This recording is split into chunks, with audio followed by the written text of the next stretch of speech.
মানুষ হওয়ার শিক্ষা। এই শিক্ষা সুন্দর ও পবিত্র জীবিকা ও জীবনের উপযোগী করে তোলে। সহযোগিতা, সহমর্মিতা, ত্যাগ ও সেবা করার মানসিকতা ও আত্মশ্রদ্ধাবোধ জাগিয়ে তুলতে সাহায্য করে, অর্থাৎ মনুষ্যত্বের জাগরণ ঘটায়। এই শুভাশিস কামনায় যিনি বলেন, তোমাদের চরিত্র হোক, সেই পরম পুরুষের জীবন ও কর্ম পূর্ণই পূর্ণ।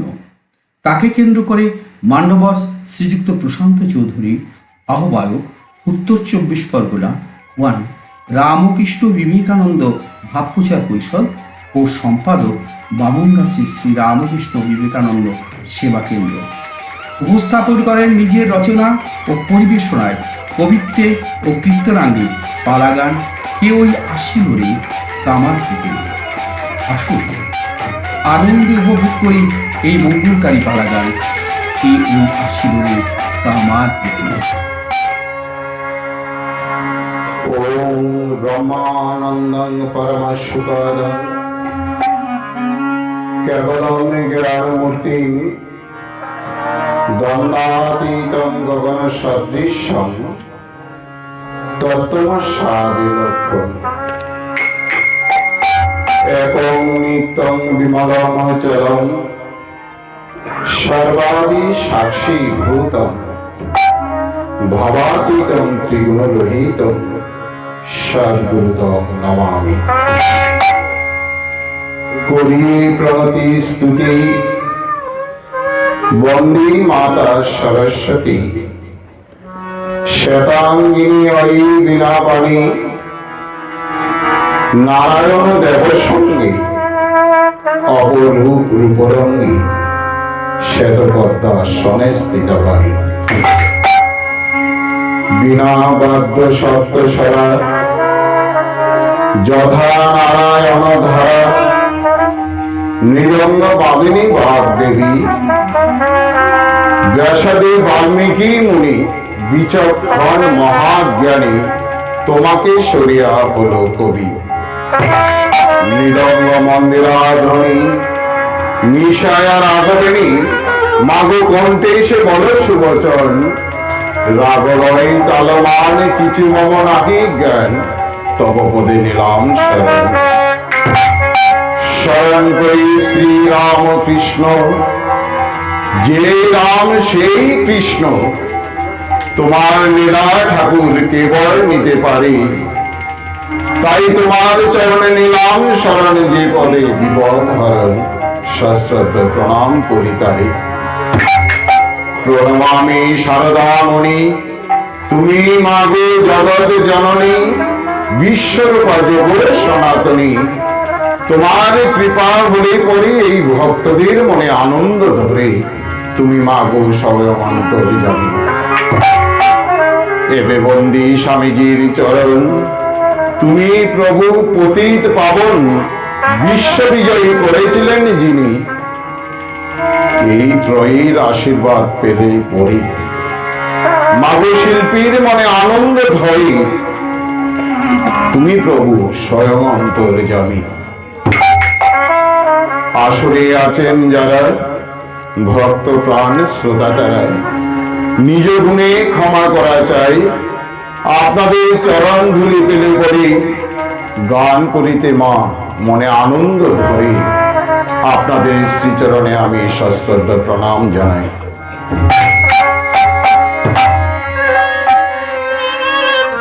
কেউই আসিল রে কামার পুকুরে আপনাদের সামনে নিবেদন করতে যাচ্ছি। ভুল ত্রুটি আপনারা ক্ষমা করবেন।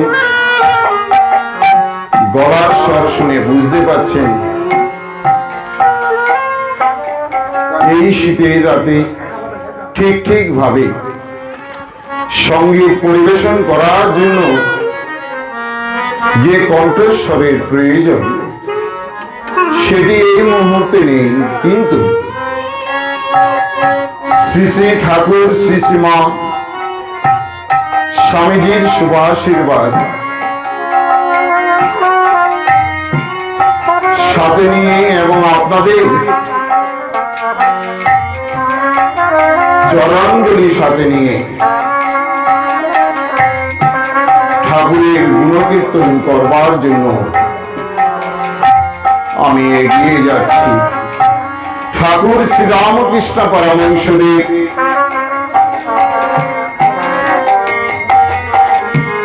আপনারা যারা শ্রী শ্রী রামকৃষ্ণ কথামৃত শ্রবণ করেন বা পাঠ করেন, দেখবেন সেখানে বারবার ঠাকুর বলছেন ঈশ্বর লাভই হচ্ছে মনুষ্য জীবনের মূল উদ্দেশ্য, এবং তার জন্য আমাদের কি করণীয় সেটি তিনি আমাদেরকে বারবার বলছেন যে ঈশ্বরের গুণকীর্তন করতে হবে, সৎ গ্রন্থ অধ্যয়ন করতে হবে এবং সাথে সাথে জপ ধ্যানও করতে হবে। এই পদ্ধতি যদি কোনো একজন ভক্ত অবলম্বন করে তাহলে তার ঈশ্বর লাভ সম্ভব। তাই পদকর্তা বলছেন হরিনাম সত্য গুণনাম সত্য গাহ রাম কৃষ্ণের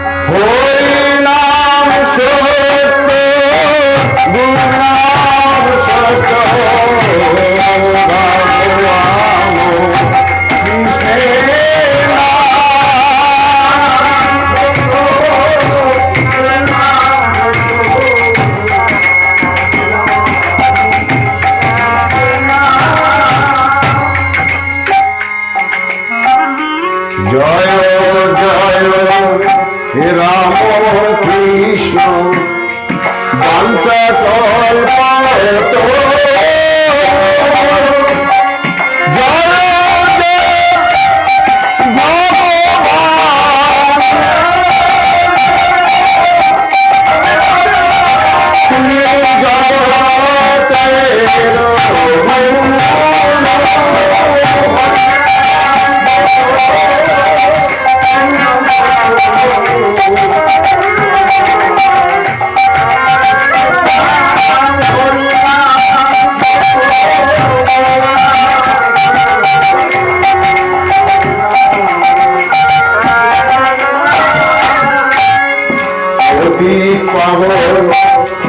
জয় জয় অগতি দীন শরণ হে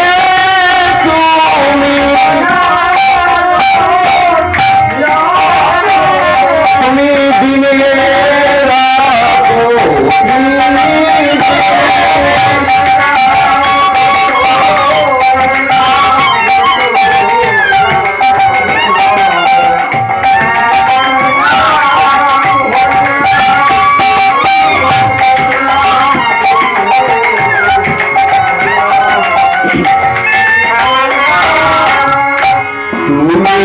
শিব তুমি শক্তি নারায়ণ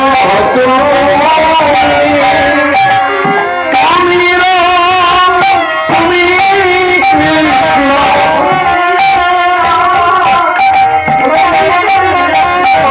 তুমি রাম তুমি কৃষ্ণ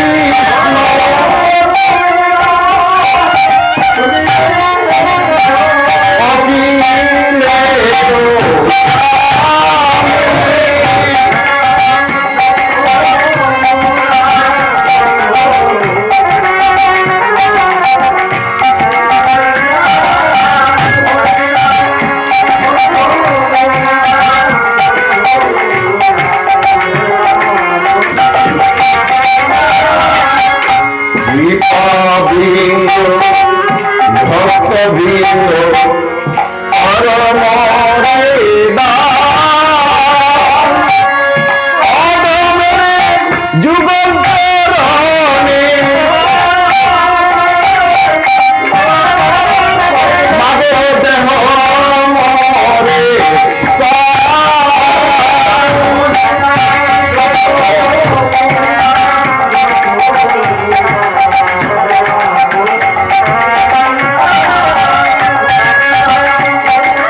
লীলাবর্ণিবার রাম কৃষ্ণ গত প্রাণা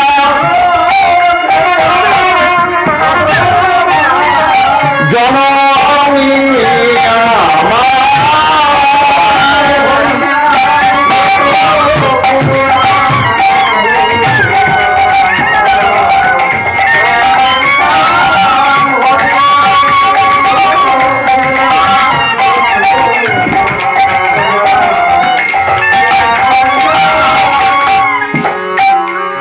ভগবান শ্রীকৃষ্ণের কাছে নারদ বলছে, প্রভু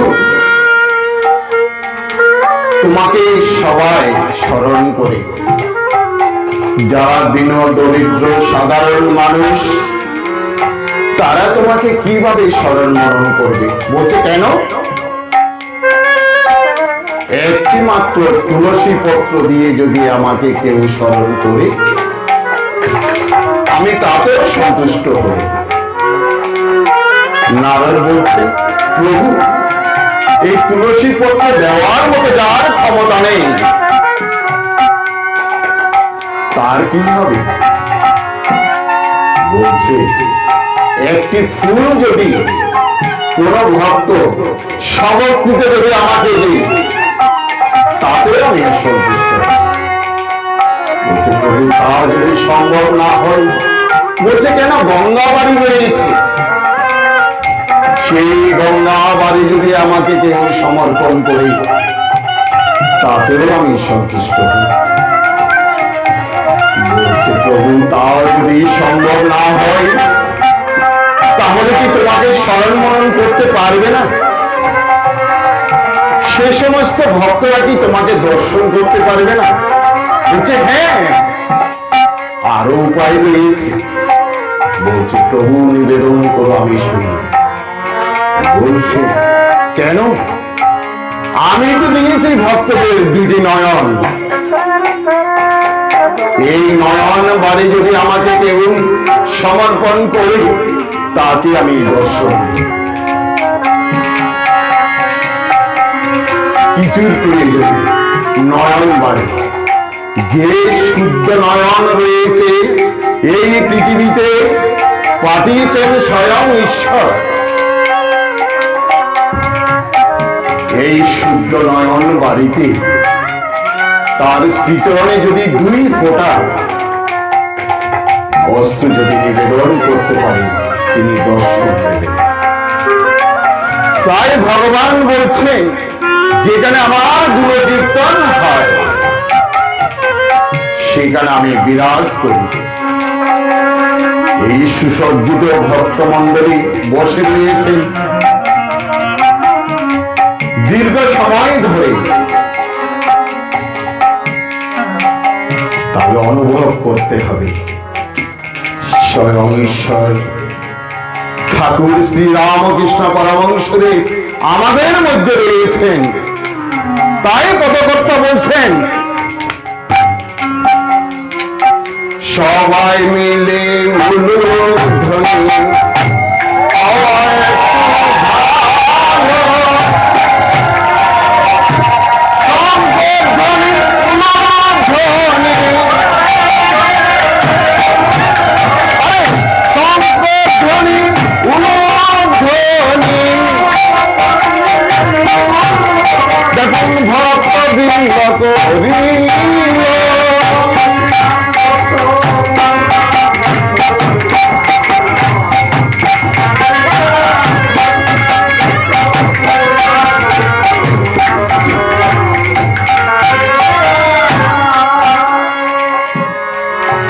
ভক্তপ্রাণ ক্ষুদিরাম চট্টোপাধ্যায় গয়া ধামে এসে উপস্থিত হয়েছে, পিণ্ডদান করেছে, আর তিনি মহানন্দে ঘুমোচ্ছিলেন। গভীর রাত্রে স্বয়ং নারায়ণ এসে সত্যনিষ্ঠ এই ব্রাহ্মণ তথা ভক্তকে স্বপ্নে দর্শন দিয়ে বলছে, ক্ষুদিরাম উঠলো, দেখো কে এসেছে। ভক্তগণ ক্ষুদিরাম বলছেন, এ তো শঙ্খ চক্র গদা পদ্মধারী স্বয়ং নারায়ণ এসেছেন। প্রভু,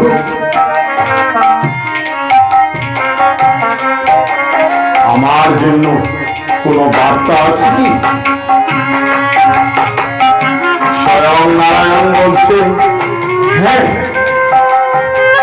আমার সাধ হয়েছে, তোমার গৃহে আমি তোমার পুত্র হয়ে আমি জন্মগ্রহণ করতে চাই। বলছে, না না না, এ কি করে সম্ভব?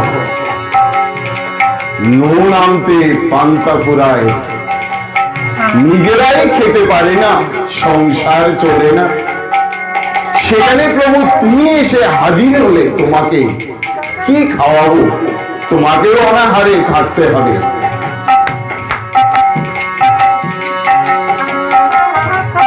বলছে, না, ক্ষুদিরাম তোমার গৃহে যেদিন আমি গিয়ে জন্মগ্রহণ করব সেদিন থেকে তোমার আর অভাব অনটন থাকবে না।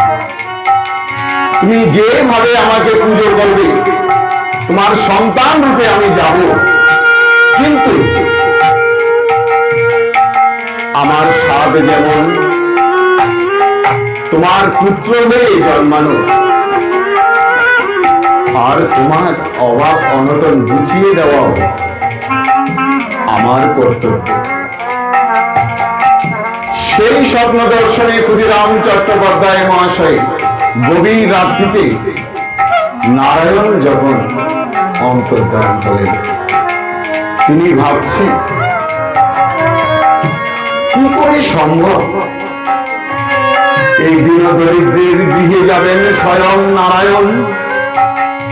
না না, এই যে আমি ঠিক ঠিক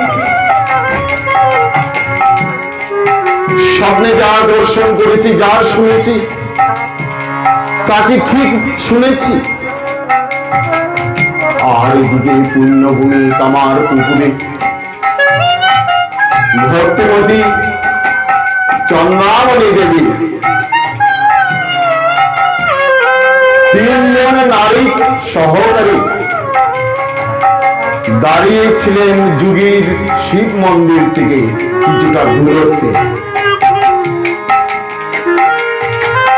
এই তিনজনের মধ্যে ধনী কামারিনীও ছিলেন। হঠাৎ চন্দ্রামণি দেবী দেখতে পাচ্ছেন যুগীর শিব মন্দির থেকে এক জ্যোতির বলয় ভেঙে আসছে চন্দ্রামণি দেবীর দিকে, এবং সেই জ্যোতির বলয় এসে আশ্রয় নিয়েছে চন্দ্রামণি দেবীর জঠরে। সাথে সাথে তিনি মূর্ছা গেলেন। যারা সতীর্থ ছিলেন কেউ বুঝতে পারলেন না কেন চন্দ্রামণি দেবী হঠাৎ সুস্থ অবস্থায় ছিলেন, হঠাৎ কেন তিনি মূর্ছা গিয়ে অচেতন অবস্থায় রয়েছে। তাকে ধরে নিয়ে ওই সদ্গৃহে পৌঁছে দিলেন চন্দ্রামণি দেবীর গৃহে। ফিরে আসলেন ক্ষুদিরাম চট্টোপাধ্যায় গয়াধাম থেকে। চন্দ্রামণি দেবী এর আগে সন্তান সম্ভবা হয়েছিলেন, কিন্তু ওই জ্যোতির বলয়ে প্রবেশ করার সাথে সাথে চন্দ্রামণি দেবী বুঝতে পারছেন তার জননী পূর্বের ন্যায় কোন এক সন্তান যেন ধীরে ধীরে বেড়ে উঠছে। ক্ষুদিরাম চট্টোপাধ্যায় এসে যখন হাজির হয়েছে, চন্দ্রামণি দেবী সবিশেষ খুলে বললেন যা ঘটেছে। আর ক্ষুদিরাম বাবু বলছে, আরে আমিও তো গয়াদানের স্বপ্নে স্বয়ং নারায়ণের নির্দেশ পেয়েছি, তিনি আমার গৃহে আসবেন। কাউকে কিছু বলার নেই, কাউকে কিছু বলো না, অপেক্ষা করো সেই সুদিনের জন্য। চন্দ্রামণি দেবী দেবদেবীর দর্শন পাচ্ছেন সময়ে সময়ে। তিনি বুঝতে পারছেন মা মিলনে যে সন্তান আসে সেই সন্তান আলাদা, এই কোনো মিলনের কোন সন্তান আসার জন্য অপেক্ষা করছে না। তাই একদিন ঘরের ভেতরে ছিলেন চন্দ্রামণি দেবী, সেখান থেকে বেরিয়ে এসেছেন আর ঘরে ওই শিকলটি দিয়ে বাইরে তিনি অপেক্ষা করছেন। হঠাৎ তিনি শুনতে পাচ্ছেন কি জানেন? কথা বলিস ওরে রুনু জুনু রুনু জুনু নূপুরের ধ্বনি,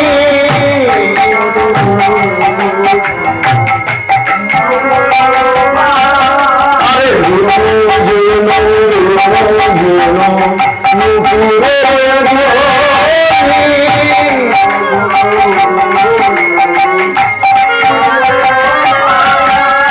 হেন কালে শুনিলেন আই ঠাকুরানী,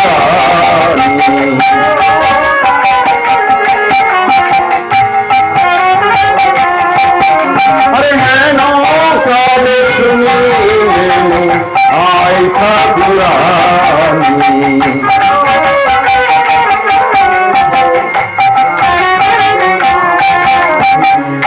চন্দ্রামণি দেবী অবাক হয়ে শুনছে, খালি ঘরের মধ্যে কেউ তো ছিল না, সেখানে নূপুরের ধ্বনি কেন শোনা যাচ্ছে? দূর থেকে তিনি বারবার সেই নূপুরের শব্দ শুনতে পাচ্ছেন, আর অবাক হয়ে তিনি ভাবছেন কি কারণে কি হচ্ছে। তাই পদকর্তা বলছেন, নূপুরের ভাগ্য ঘরে হয় কি কারণ,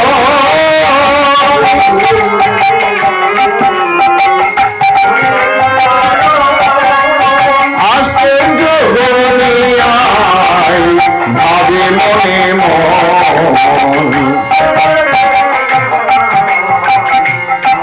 শান্ত পাচ্ছে না, অতি মঙ্গল কথা না করিবে ভয়,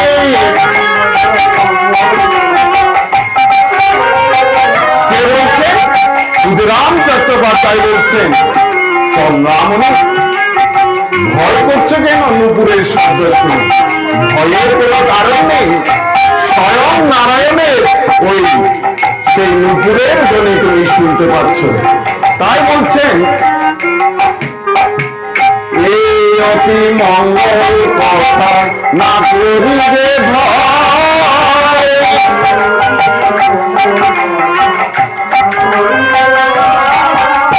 হইবে গোকুল চাঁদ ভবনে উদয়,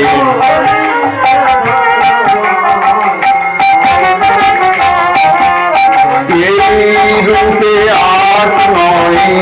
8-9-10 মাস গত,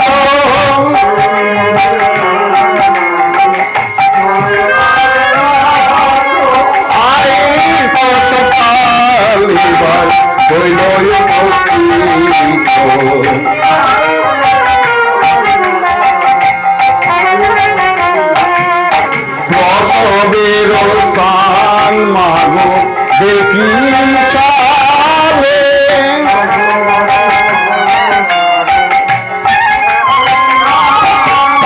প্রসব হইল আই কুশলে কুশলে,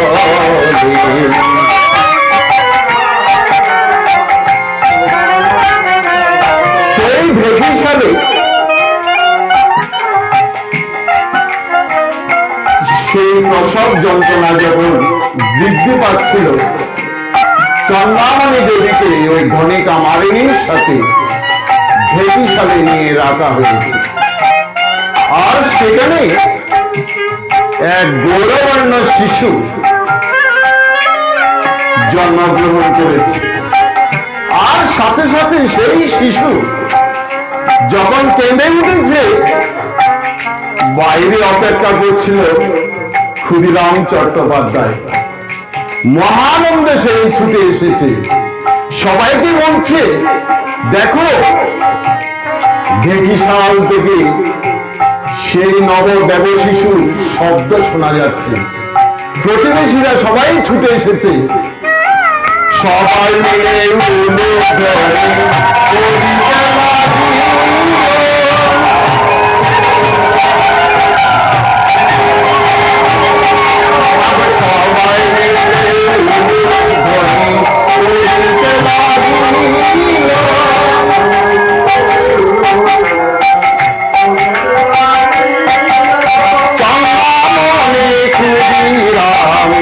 আনন্দে ভাসি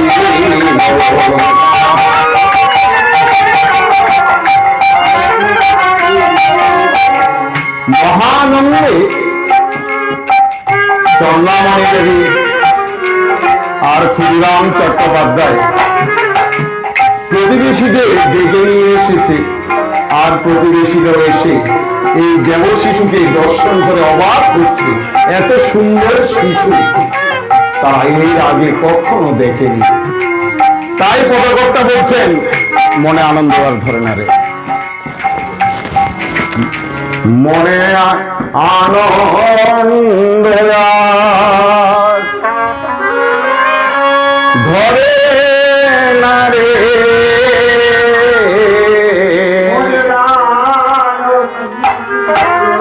দশ খুশি ধরে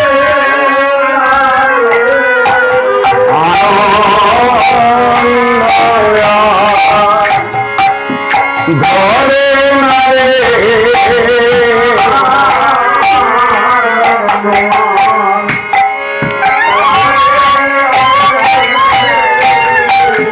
দেব শিশু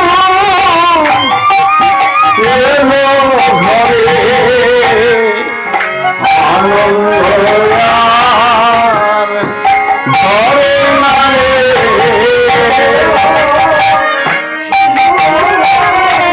এলো ঘরে আনন্দ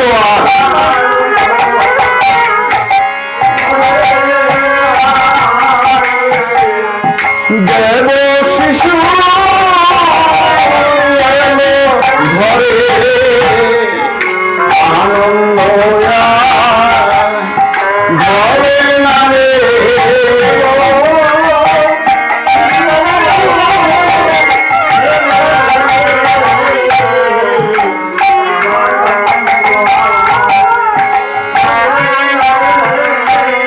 ভক্ত করে আনন্দ ঘরে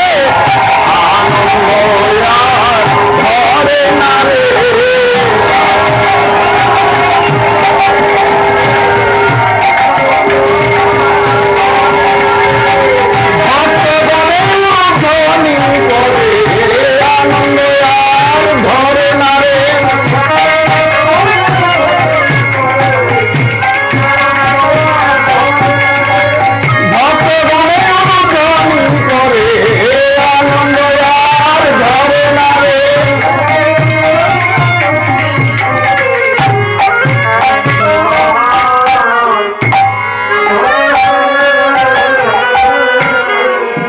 প্রতিবেশীরা এবার সবাই হরে হরে বলছে। মা এখনকার দিনে সন্তানেরা যখন পৃথিবীর মুখ দেখে তারা সাথে সাথে ঈশ্বরের গুণকীর্তন শোনার সৌভাগ্য হয় না। তৎকালে কিন্তু এই সুন্দর ব্যবস্থা ছিল, কোন শিশু যদি এই মর্তধামে আসে সাথে সাথে সেখানে হরের রূপ হরির নাম সংকীর্তন হতো। তাই পদকর্তা বলছেন, প্রতিবেশী সবাই হরি হরি বলে, আনন্দ আর ধরে না রে।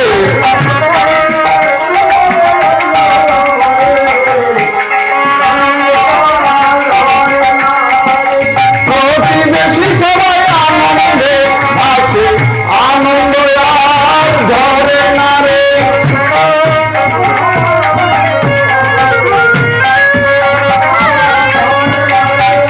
প্রতিবেশী সবাই উন্মোধনী করে, আনন্দ আর ধরে না রে।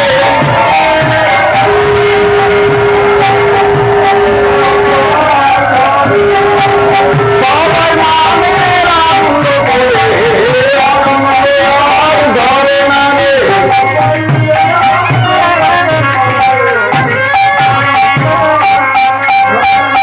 এই যেমন তেমন শিশু না, সীতানাথ পাইনের বাড়িতে এই শিশু ধীরে ধীরে বড় হয়ে উঠছে। শিব চতুর্দশীর দিনে যাত্রা বলা হবে। তার যে মূল নায়ক শিবের অভিনয় করবে, সে হঠাৎ অসুস্থ হয়ে পড়েছে। তাই খুঁজে পাওয়া যাচ্ছে না অভিনয় কি করবে, কাকে দিয়ে অভিনয় করানো যাবে। হঠাৎ একজন ভক্ত বলছেন, কেন আমাদের গদাই তো রয়েছে, সুন্দর গাইতে পারে, ভালো অভিনয় করতে পারে, ভালো বাজাতে পারে, দেখতে খুব সুন্দর, শিব সাজালে একেবারে শিবের ন্যায় মনে হবে। তাই গদাইয়ের কাছে গিয়ে প্রস্তাবটি রাখার সাথে সাথে গদাই বলছে, হ্যাঁ আমি শিব সাজতে রাজি আছি। গদাইকে নিয়ে আসা হয়েছে, যাকে আপনারা গ্রিন রুম বলে। সেই গ্রিন রুমের ভেতরে গদাইকে বসিয়ে দেবাদিদেব মহাদেবের যে সাজসজ্জা করানো হচ্ছে, গদায় মহানন্দে সেই সাজসজ্জায় আনন্দিত হয়ে বসে রয়েছে। যে সুসজ্জিত ভাবে সাজানো শেষ হলো, আর আপনারা যেমন বসে আছেন, সেদিন সবাই অপেক্ষা করছে, অধৈর্য হয়ে পড়ছে, কেন যাত্রাপালা শুরু হচ্ছে না। কিছুক্ষণ পরে সবাই বলছে, ওই তো শিব আসছে, শিব। সুসজ্জিত দেবাদিদেব মহাদেব যাত্রার মঞ্চের দিকে এগিয়ে চলেছে। আর যেন মনে হচ্ছে কি, পদকর্তা তাই বলছেন টপকা সুরে, ওরে বম বম বম ভোলা নাচে নাচে রে গদাই।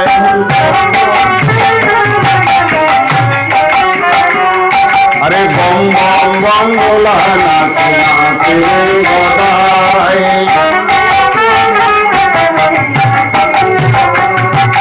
নাচে রে গদাই, ওরে নাচে রে গদাই। আরে নাচে রে গদাই, নাচে নাচে রে গদাই। আরে বম বম বম ভোলা নাচে নাচে রে গদাই। মঞ্চ মাঝে শিব রূপী রয়েছে গদাই। আরে মঞ্চ মাঝে শিব রূপী রয়েছে গদাই। বম বম বম ভোলা নাচে রে গদাই।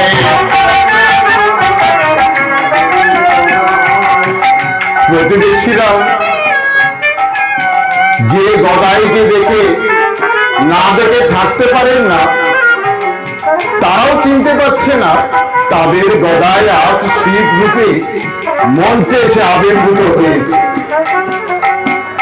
তাই পদকর্তা বলছেন, শিব কিনা গদাধর চিনিতে না পায়,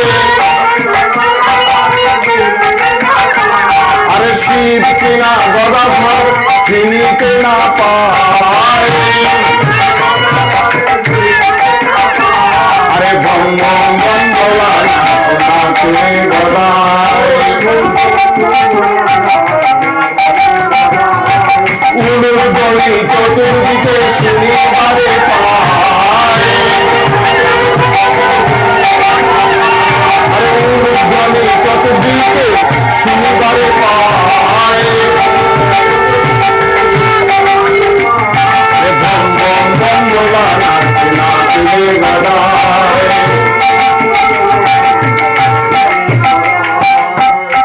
এই হচ্ছে কামার পুকুরের গদায় স্বয়ং নারায়ণ এসেছে শিব রূপী গদাইকে কামার পুকুরবাসী দেখতে পাচ্ছি। আর ক্ষুদিরাম চট্টোপাধ্যায় মহাশয় একদিন, কারণ তার গৃহেই তো রয়েছে রঘুবীর শিলা, শীতলা মাতা রয়েছে, ধর্মরাজ রয়েছে, একদিন সেই শালগ্রাম সামনে রেখে তিনি চন্দন আর পুষ্পমালা সমস্তে গেঁথে তিনি ধ্যানস্থ হয়ে বসে রয়েছেন। ধ্যান ভঙ্গ হলেই সেই চন্দন এবং মালা ওই শালগ্রামকে পরাবে। যে তিনি ধ্যানস্থ হয়েছেন, গদায় এসে সেখানে হাজির হয়েছে। হঠাৎ ক্ষুদিরাম চট্টোপাধ্যায়ের ধ্যান ভেঙে গেল। কেন জানেন? একই সুরে বলছেন, ওরে কেমন সেজেছি বাবা দেখো না আমায়,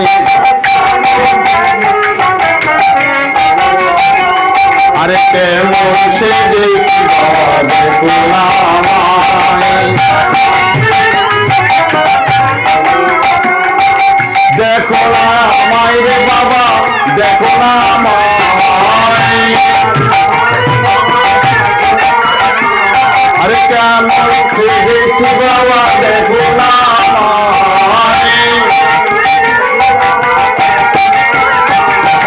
চন্দনে গোপাল মালা দেখিবারে পাই।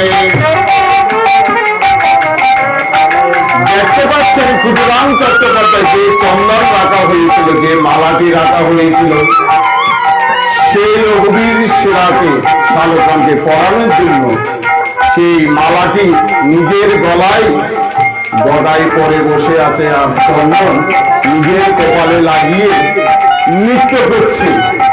তাই পদকর্তা বলছেন, কপালে চন্দন গলায় মালা দেখিবারে পায়, কপালে চন্দন গলায় মালা দেখিবারে পায়, কেমন সেজেছি বাবা দেখো না আমায়, সেজেছে রঘুবীর অপূর্ব বেশায়,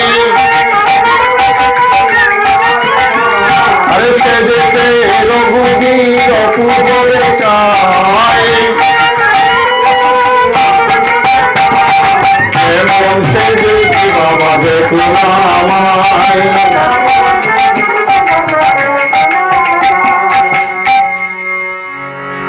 এবার বড় হয়েছে কামার পুকুরের গদায়।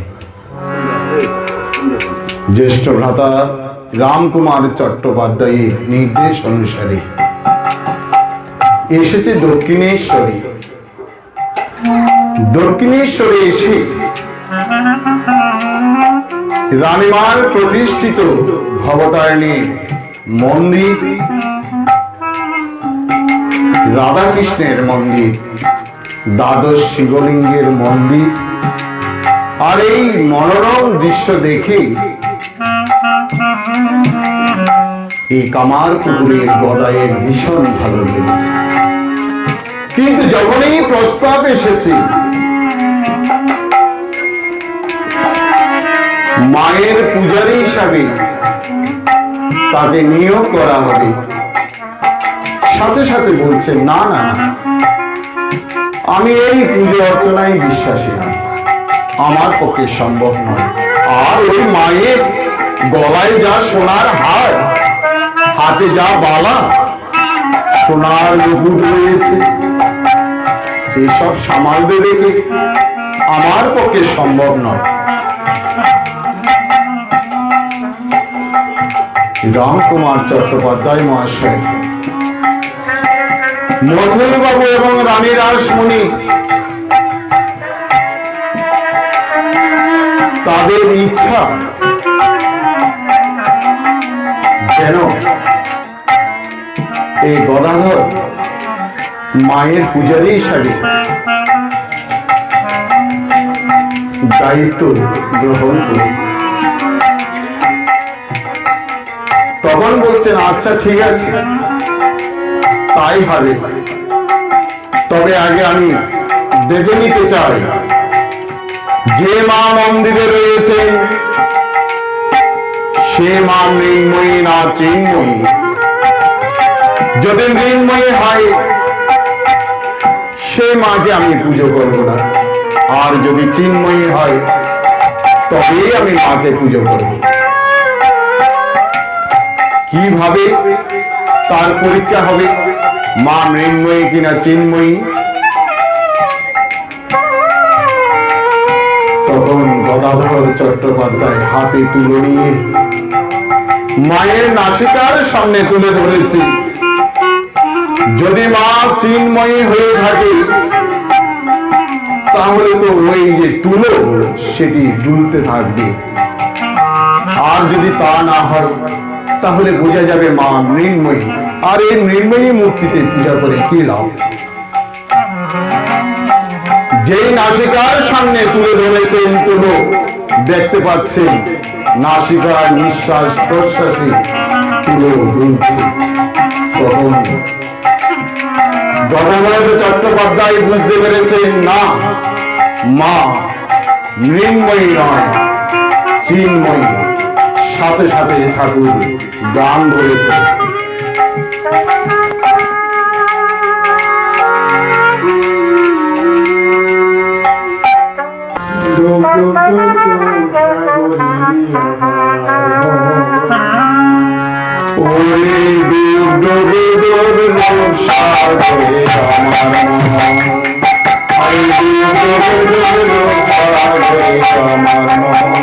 তলাতল পাতাল খুঁজলে তলাতল পাতাল খুঁজলে পাবিলে প্রেম রত্নধন, পাবিলে প্রেম রত্নধন,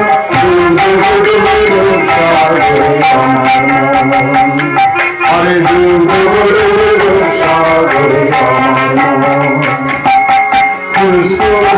খুঁজলে পাবি হৃদয় মাঝে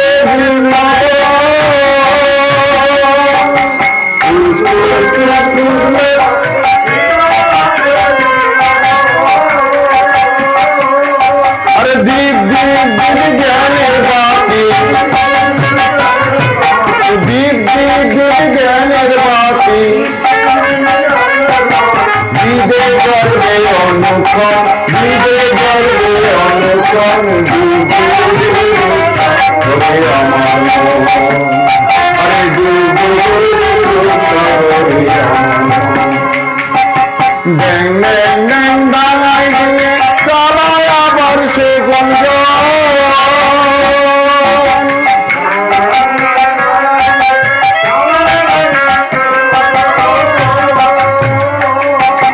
কুবির বলে শোন শোন শোন, কুবির বলে শোন শোন শোন, ভাব গুরু শ্রীচরণ, ভাব গুরু শ্রীচরণ,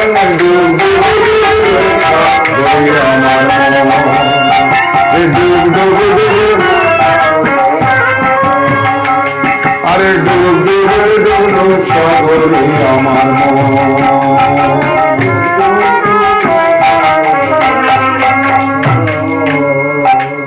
দক্ষিণেশ্বরে এসেছে এক তান্ত্রিক সাধিকা। তিনি এসে এই মায়ের পূজারী গদাধর চট্টোপাধ্যায়কে দেখে বলছেন, বাবা তুমি এখানে রয়েছ? আমি দীর্ঘদিন ধরে তোমাকে খুঁজে বেড়াচ্ছি, অবশেষে এসে তোমাকে পেলাম। আমার মনে হচ্ছে আমার জীবন সার্থক হয়েছে, কারণ মায়ের নির্দেশ ছিল তিনজনকে এই তন্ত্র সাধনায় সিদ্ধি লাভ করানোর জন্য। দুজনে এই সিদ্ধি লাভ হয়েছে, তাই তোমার কাছে এসেছি। বলছে, মা আমার যে অসহনীয় গাত্রদাহ, সবাই বলে আমাকে পাগল, আমি নাকি নিয়ম নিষ্ঠা মানি না, পুজোর মন্ত্র তন্ত্র কিছুই জানি না। মা আমি কি করি? বলছে, না, কে বলে তোমাকে পাগল? যারা পাগল বলছে তারাই পাগল। তোমার মধ্যে যে ভাব দেখতে পাচ্ছি, এটি একমাত্র এর আগে চৈতন্য দেবের হয়েছিল, শ্রী রাধিকার হয়েছিল।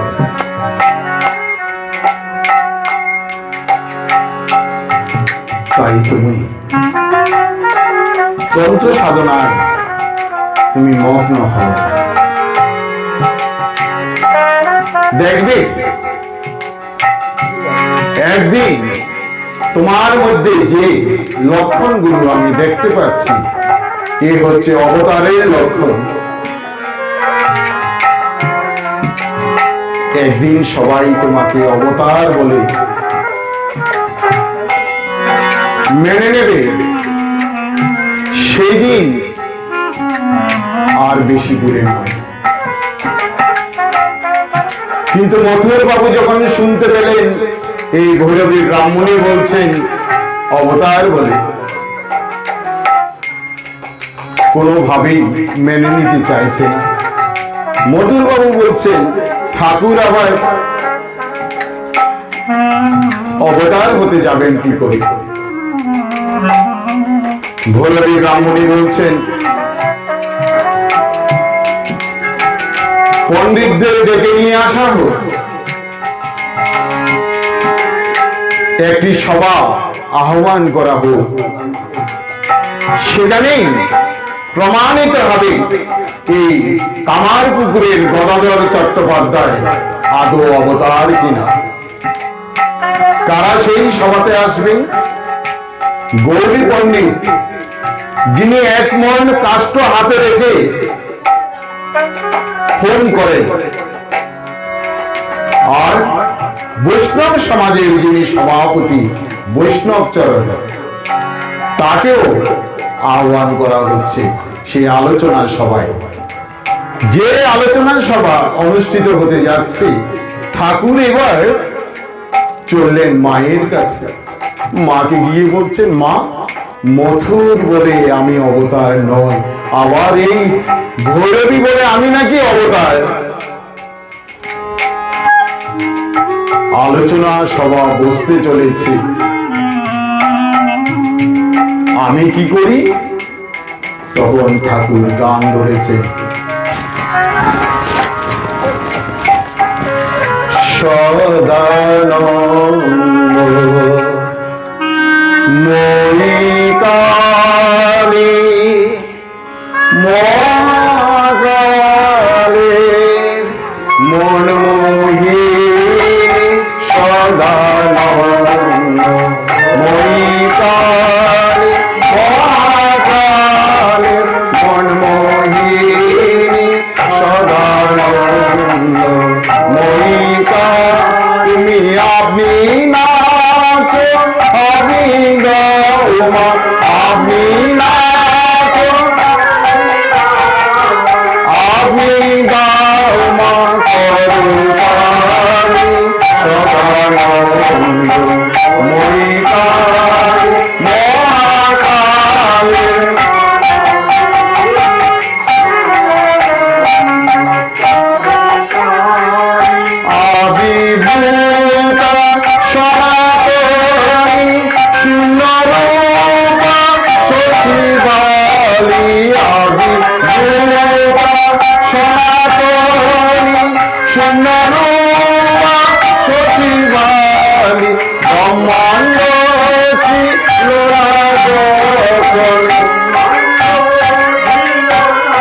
মুন্ডমালা কোথায় পেলি সদানন্দ মহিতাল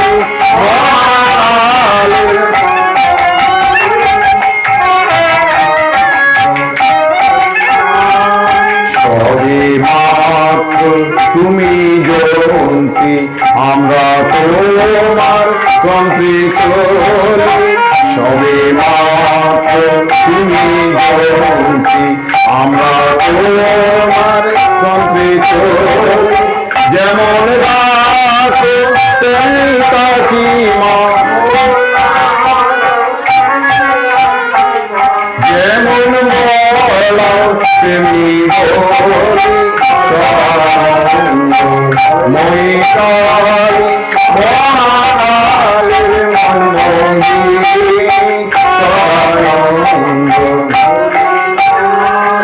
অশান্ত দিয়ে বলে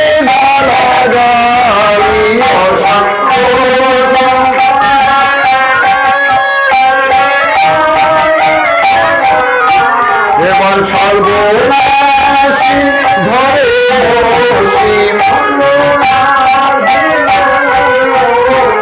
ধর্মাধর্ম দুটো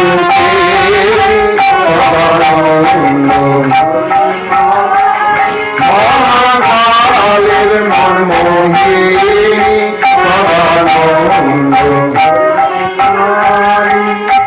যে গান শেষ হয়েছে বৈষ্ণব চরণ নৌকা করে এসেছিলেন মায়ের মন্দিরের সামনে গিয়ে হাজির হয়েছে আর ঠাকুর মন্দির থেকে বেরিয়ে ওই বৈষ্ণব সমাজের সভাপতি বৈষ্ণব চরণের কাঁধের উপরে চেপে বসেছে যেই বৈষ্ণব চরণের কাঁধের উপরে চেপে বসেছে গদাধর চট্টোপাধ্যায় সাথে সাথে সেই বৈষ্ণব চরণের মধ্যে যে কি দ্বিগুণ ভাব এমনিতেই ভাবসাগরের মানুষ তার মধ্যে ঠাকুরের স্পর্শে তিনি আরো ভাবস্থ হয়ে স্তুতি করতে করতেই ঠাকুরকে নিয়ে এই আলোচনার সভা যেখানে অনুষ্ঠিত হচ্ছে সেখানে নিয়ে গিয়ে ঠাকুরকে বসিয়েছেন ঠাকুর চতুর্দিকে তাকাচ্ছে তাকে নিয়ে আলোচনার সভা তখন ভৈরবী ব্রাহ্মণী যা যা লক্ষণগুলি রয়েছে সেই লক্ষণগুলি সম্পর্কে বিস্তারিত বললেন গৌরী পণ্ডিত এবং বৈষ্ণব চরণ শেষ পর্যন্ত সিদ্ধান্ত নিলেন যে এই ভবতারিণীর মন্দিরে যিনি পুজো করছেন আর যাকে কেন্দ্র করে আজকের এই আলোচনার সভা তিনি সাধারণ কোন মানব নন তিনি একজন অবতার যে অবতার বলে সেখানে স্বীকৃত হয়েছে মথুর বাবু এবার মনে ভীষণ আনন্দ যে এতদিন ধরে তিনি বিশ্বাস করতে পারছিলেন না যে তার ছোট বর্ষা এসে যিনি মন্দিরে রয়েছেন অথচ তাকে সেইভাবে তিনি চিনতে পারেননি তোমার একদিন কি হয়েছে সেখান থেকে মথুর বাবু সবকিছু শোনার পরেও তার মধ্যে আবার সবার অভাব অভিযোগ সবকিছু জানার পরেই মাঝে মাঝে তিনি তাল হারিয়ে ফেলেন সবাই বলছে অবতার বলেন যতই হোক না কেন আপনি একদিন সচক্ষে এসে দেখুন তিনি কিভাবে পুজো করছেন পুজোর পদ্ধতি কিন্তু মেনে চলা হচ্ছে না এসেছেন রানীমা তিনিও আজ গান শুনবেন ঠাকুরের কাছ থেকে মন্দিরে প্রবেশ করেছেন ঠাকুর বসে রয়েছে আর পাশে রানীমাকে বসার জন্য একটি আসন দিয়েছেন আর গান ধরেছেন।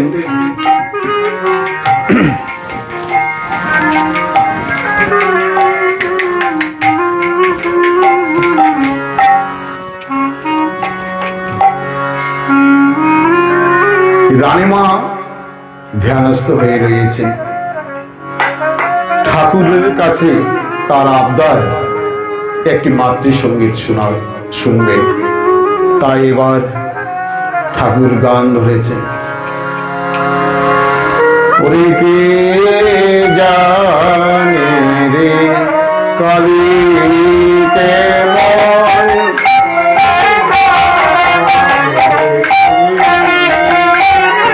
আরে কে জানে রে কালী কেমন,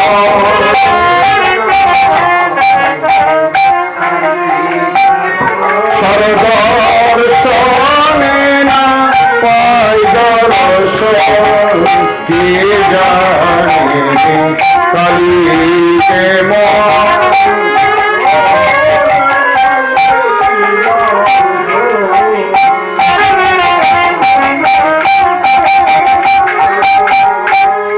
আত্মারামে আত্মা কালী প্রমাণ প্রাণের মতো, আত্মারামে আত্মা কালী প্রমাণ প্রাণের মতো, আত্মারামে আত্মা কালী প্রমাণ প্রাণের মতো,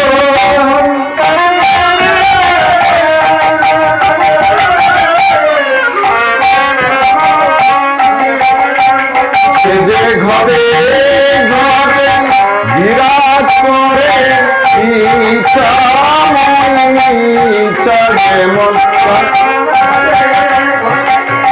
বিরাজ করে ইচ্ছা যেমন, কে জানে কালী কেমন, কে জানে কালী কেমন, প্রসাদ ভাসে লোকে আসে শঙ্করণে সিন্ধু তরণ, প্রসাদ ভাসে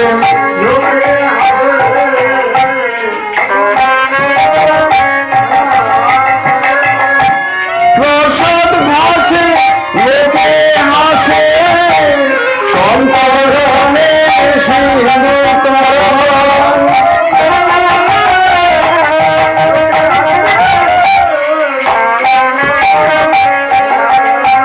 আমার প্রাণ বুঝেছে মন বুঝে না, ধরবে শশী হয়ে বামন, আমার প্রাণ বুঝেছে মন বুঝে না, ধরবে শশী হয়ে বামন, কে জানে কালী কেমন, কে জানে কালী কেমন।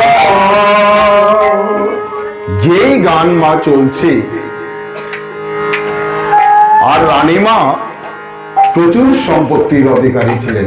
আমরা যেখানে বসে আছি আমাদের এই সমস্ত অঞ্চল কিন্তু রানী রাসমণির ছিল এককালে।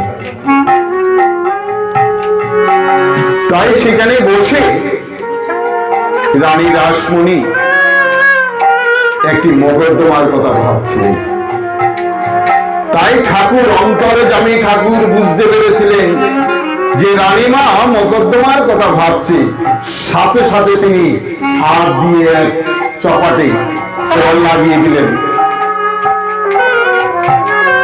রানীমা যেন একজন অচেতন ব্যক্তি চেতন ফিরে গেলে যেমন হয়, তিনি হঠাৎ অবাক হয়ে ঠাকুরের দিকে চেয়ে রয়েছে। আর ঠাকুর মা ভবতারিণীর সামনে গিয়ে বলছে, মা রানীমাকে আমি চাপড় লাগিয়ে দিয়েছি। না না না না, আমি কাজটি ভালো করিনি মা, মা আমার দোষ তুই নিবি না মা, আমি ভুল করেছি। রানীমা বলছেন, ছোট বাচ্চা মহাশয়, আপনি কোনো ভুল করেননি। আমার ভুলের মাসুল আমাকে পেতে হয়েছে, কিন্তু চতুর্দিকে সবাই শুনতে পেয়েছে রানী রাসমণির গালে চাপড় লাগিয়ে দিয়েছে সেই পূজারি। তখন সবাই লাঠি সোটা নিয়ে এসেছে, রানীমাকে বলছেন বের করে দিন এই পূজারীকে, আমরা দেখে নিচ্ছি। রানীমা বলছেন, দেখে নেবে? যাও, ফিরে যাও তোমরা। আমার ভুলের মাসুল আমাকে পেতে হচ্ছে, আর তোমরা ছুটে এসেছো তাকে শাস্তি দিতে? না না, ফিরে যাও। কোনদিন এই ছোট বর্ষায় মহাশয়ের প্রতি কোনো অভিযোগ এবং অসম্মান প্রদর্শন আমি কিন্তু বরদাস্ত করব না। এই ছিলেন কামার পুকুরে আশা সেই দেব শিশু, ধীরে ধীরে এগিয়ে যাচ্ছে, সময় এগিয়ে যাচ্ছে। ভাবতে পারবেন না দক্ষিণেশ্বরে যে মসজিদটি রয়েছে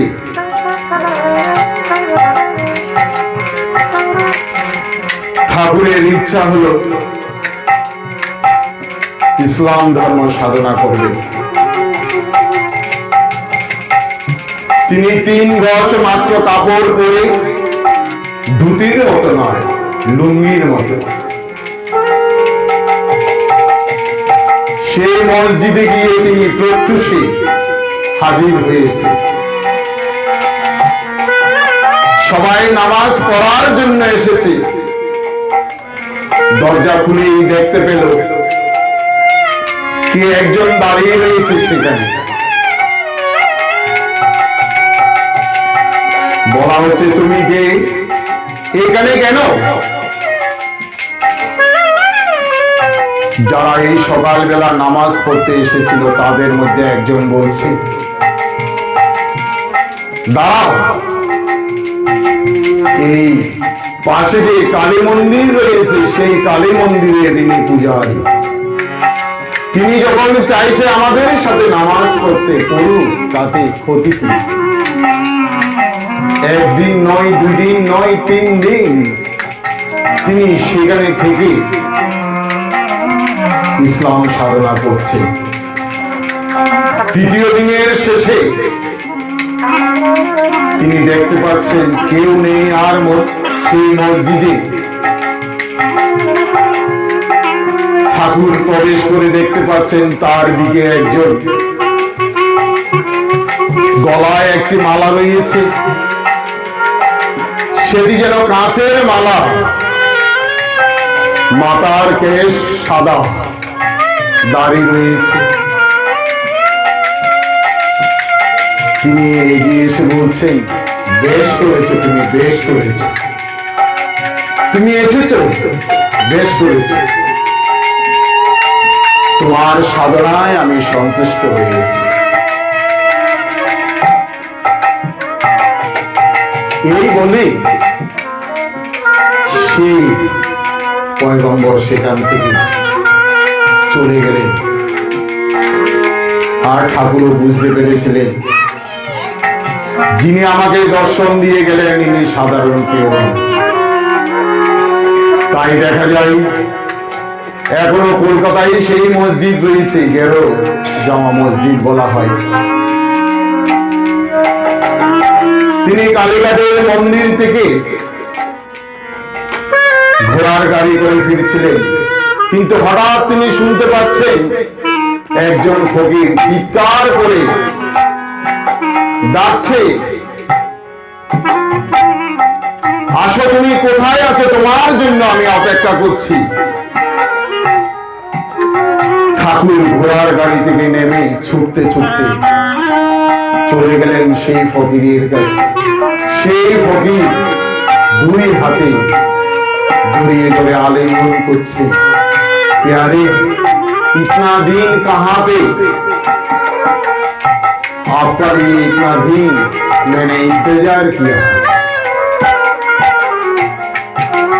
এইভাবে ঠাকুর তাকে আলিঙ্গন দিয়ে সেখান থেকে চলে এসেছিলেন। তো দেখা যায় তাই পদকর্তা বলছেন ভক্তের কাছে বাধা ভগবান।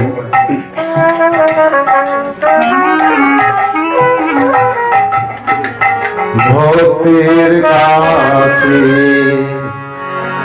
বাধা ভগবান, ভক্তের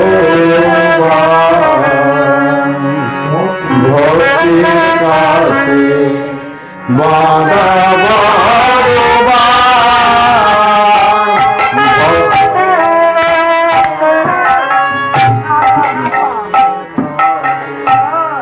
ভক্তের কাছে বাধা ভগবান, ভগবান ভক্তের কাছে বাধা ভগবান। তারে ডাকার মতো ডাকলে পরে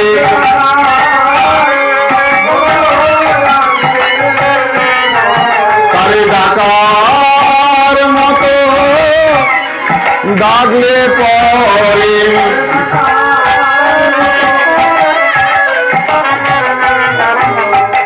ধীরে ধীরে হয় আগুয়ান, ভক্তের কাছে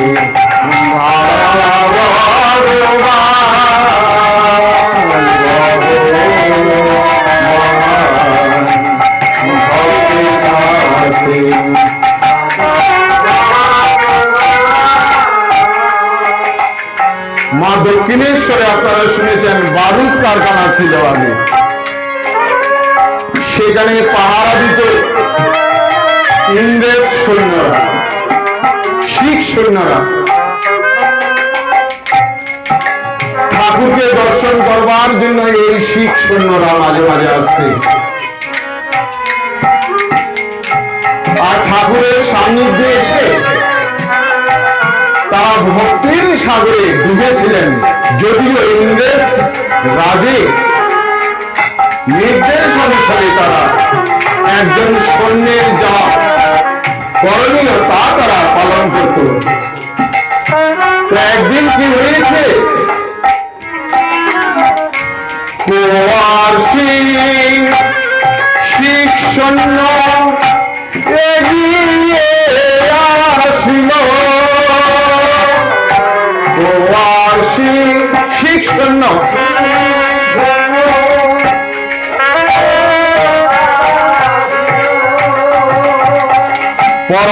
পরমহংস পরমহংস বলেন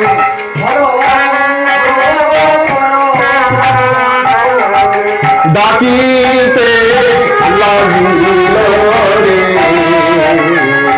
ভক্তের কাছে বাধা ভগবান, ভগবান ভক্তের কাছে। এই শিখ সৈন্য প্রথম ঠাকুরকে পরমহংস বলে ডাকেন। তারপর থেকেই ঠাকুরকে পরমহংস বলে বাকি ভক্তরা ডাকতে শুরু করেছিলেন। একদিন এক ইংরেজ সেনাপতি কলকাতা দুর্গের দিকে যাচ্ছে, গাড়িতে রয়েছে শিখ সৈন্য, প্রচুর শিখ সৈন্যদের নিয়ে সেই ইংরেজ সেনাপতি কলকাতা দুর্গের দিকে এগিয়ে যাচ্ছে। আর সেদিন কলকাতার দিক থেকে ফিরছিলেন ঠাকুর শ্রীরামকৃষ্ণ পরমহংসদেব। যেই সৈন্যদের গাড়ি মুখোমুখি হয়েছে ইংরেজ সেনাপতিকে সৈন্যরা বলছেন দাঁড় করাও গাড়ি। ইংরেজ সেনাপতি তখন বলছে কেন দাঁড় করানো হবে? বলে আমাদের গুরুদেব আসছে। বলছে তোমাদের গুরুদেব? বলছে ওই যে দেখুন সামনে ঘোড়ার গাড়ি করে যিনি আসতেন তিনি আমাদের গুরুদেব। ইংরেজ সেনাপতি তখন গর্জে উঠেছিল, কোন গুরুদেব বলে মানতে চায় না। তোমরা গাড়ি থেকে নামবে না। শিখ সৈন্যরা তখন বলছে আপনি সেনাপতি হতে পারেন ইংরেজদের, কিন্তু আমাদের ভারতবর্ষের এই হলো কালচার, গুরুদেবকে দেখলেই তাকে প্রণাম করতে হয়। গাড়ি থেকে সব শিখ সৈন্যরা অস্ত্র শস্ত্র সহকারে নেমেছে, কিন্তু ঠাকুর শ্রীরামকৃষ্ণ পরমহংসদেবের সম্মুখে গিয়ে সেই তাদের রাইফেল সব মাটিতে রেখে ভুলণ্ঠিত হয়ে সবাই প্রণাম করছে, আর ইংরেজ সেনাপতি দাঁড়িয়ে দাঁড়িয়ে দেখছে। সাধারণ বস্ত্র পরিহিত একজন মানুষকে গুরুদেব গুরুদেব বলে এরা চিৎকার করছে, প্রণাম করছে, কিন্তু সৈন্যদের যা করণীয় নয়, অস্ত্র হয়ে মাটিতে রাখা সামনে দাঁড়িয়ে রয়েছে একজন সাধারণ মানুষ, এটি মেনে নিতে পারছিলেন না। তখন সৈন্যরা বিদ্রোহ করবে ভেবে সেই মুহূর্তে সেই ইংরেজ সেনাপতি আর তাদেরকে তাদের এই ভক্তি থেকে আর বিরত করেন। তাই কুমার সিং বলেছিলেন, এই স্বয়ং আমাদের গুরু নানক ঠাকুরকে বলছে। কেন বলছে? আমার দেখা, আমার শোনা, সমাধি থেকে ফিরে আসা কোন একজন মানুষ। তাই আমার মনে হচ্ছে আপনি সাধারণ মানুষ নন, আপনি আমাদের স্বয়ং যে গুরু নানক, আপনি সেই। ভাবতে পারেন জাতিগত ধর্ম নির্বিশেষে শ্রী রামকৃষ্ণ পরমহংসদেবকে, যার জন্ম হয়েছিল কামার পুকুরে, সেই ছোট্ট শিশুটি আজ সর্বধর্ম সমন্বয় করে সবাইকে এক সূত্রে তিনি বেঁধে রেখেছেন, আলো দেখাচ্ছেন। আজও সারা বিশ্ব জুড়ে শ্রীরামকৃষ্ণ পরমহংসদেবের বাণী প্রাসঙ্গিকতা রয়েছে। তাই আসুন আজকের এই শুভ দিনে আমরা ঠাকুরের নাম একবার সবার কণ্ঠে ধারণ করি। ওরে রামকৃষ্ণের জয় বলো, রামকৃষ্ণের জয়।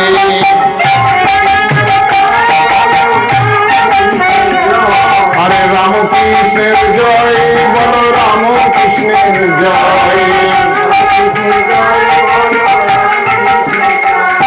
আরে গদাধরের জয় বলো, গদাধরের জয়। আরে রামকৃষ্ণের জয় বলো, রামকৃষ্ণের জয়।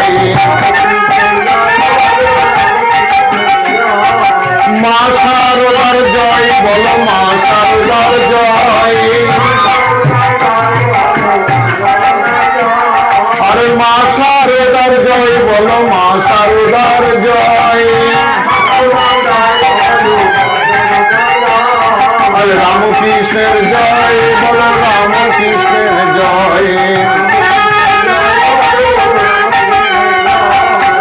আত্মা সেই মায়ের জয়গান করছি, যে মা স্বয়ং ঠাকুরকে ঈশ্বরের পথে সহায়িকা হিসাবে এসেছিলেন, আর তিনি ভক্তদের কিভাবে ভালোবাসতেন। গুরুমাতা হিসাবে মা আজকাল আমরা দেখি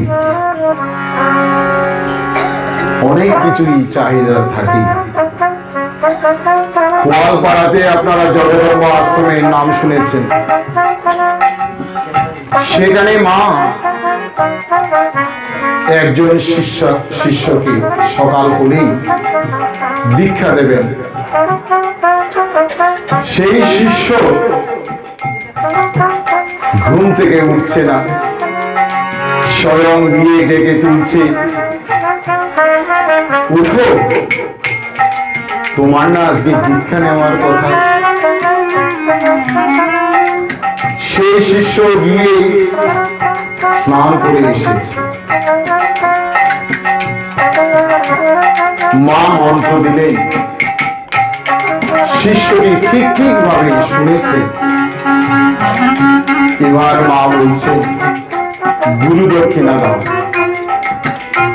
বলছে, মা আমার কাছে গুরু দক্ষিণা দেওয়ার মতো কিছুই নেই, আমি দীনদরিদ্র। আমি শুনেছি তোমার কাছে সবাই আসতে পারে, সবাইকে তুমি গ্রহণ করো, তাই তোমার কাছে এসেছি মা। বলছে, তাই? চিন্তিত হওয়ার কোনো কারণ নেই। মা নিজের হাতে একটি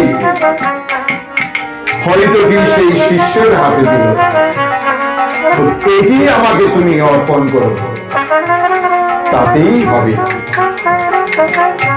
শিষ্যটি ওই হরিতকি নিয়ে মায়ের হাতে দিলেন। মা প্রসন্ন হয়েছেন তার শিষ্যের প্রতি। তাই মা বলছেন, যেখানে সাধন ভোজন করবে সেই স্থানটি শুধু পবিত্র করে রাখবে।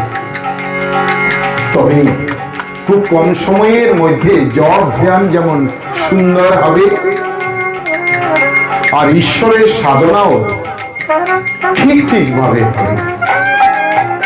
এই হচ্ছে মা খুব সহজ সরল ভাবে, সহজ পদ্ধতিতে ভক্তদের এগিয়ে দিতেন ওই ঈশ্বর প্রাপ্তির দিকে।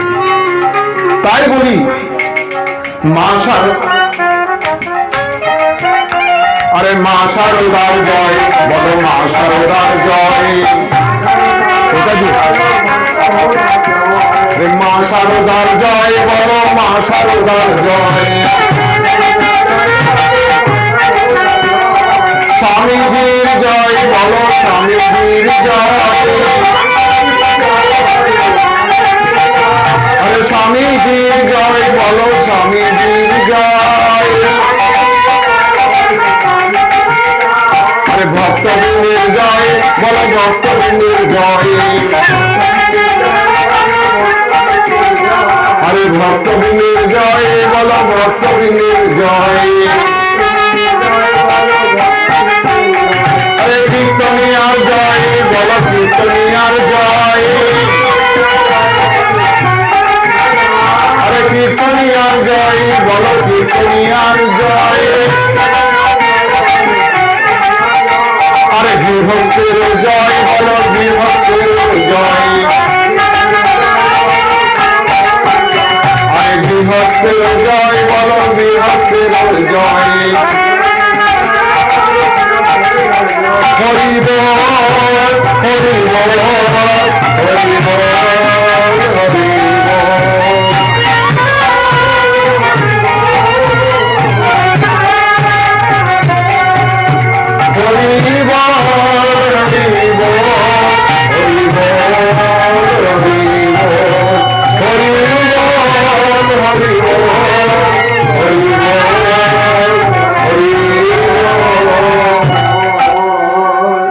গৌরাঙ্গ মহাপ্রভু নিত্যানন্দ প্রভুকে দেখেছেন নাম কিভাবে গাইছে। ঠাকুর শ্রীরামকৃষ্ণ পরমহংসদেব সদা মায়ের নাম যখন করতেন, দুই হাত তুলে মহানন্দে প্রেমানন্দে গাইতেন। তাই মা, আপনাদের হয়তো এই শীতের রাতে কারো একটু অসুবিধা হচ্ছে, কিন্তু জীবনে এই ঈশ্বরের গুণকীর্তন কণ্ঠে ধারণ করাটি একটি শ্রেষ্ঠ মাধ্যম। তাই একবার শুধু আজকের এই শুভ সময়ে ঠাকুর বলছেন সেটি সুসময়, যেদিন ঈশ্বরের গুণকীর্তন করা হয় সেদিন হচ্ছে সুসময়।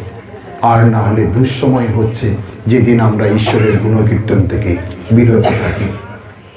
তাই একবার দুই হাত তুলে ঈশ্বরের নাম আমরা নেওয়ার চেষ্টা করি। হরি বল, হরি বল, হরি বল, হরি বল, হরি বল, হরি বল, হরি বল, হরি বল, হরি বল, হরি বল,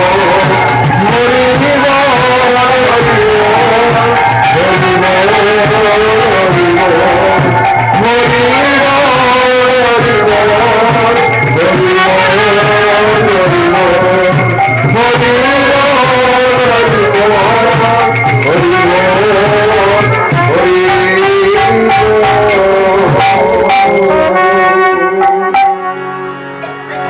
ঠাকুর মা স্বামীজি আপনাদের সবার উপরে তাদের শুভাশীর্বাদ বর্ষিত করুন। বামনগাছি শ্রী রামকৃষ্ণ বিবেকানন্দ সেবা কেন্দ্র ও বামনগাছি সারদা রামকৃষ্ণ মিশনারি স্কুলের পক্ষ থেকে আপনাদেরকে অশেষ অশেষ ধন্যবাদ এবং কৃতজ্ঞতা জানাই।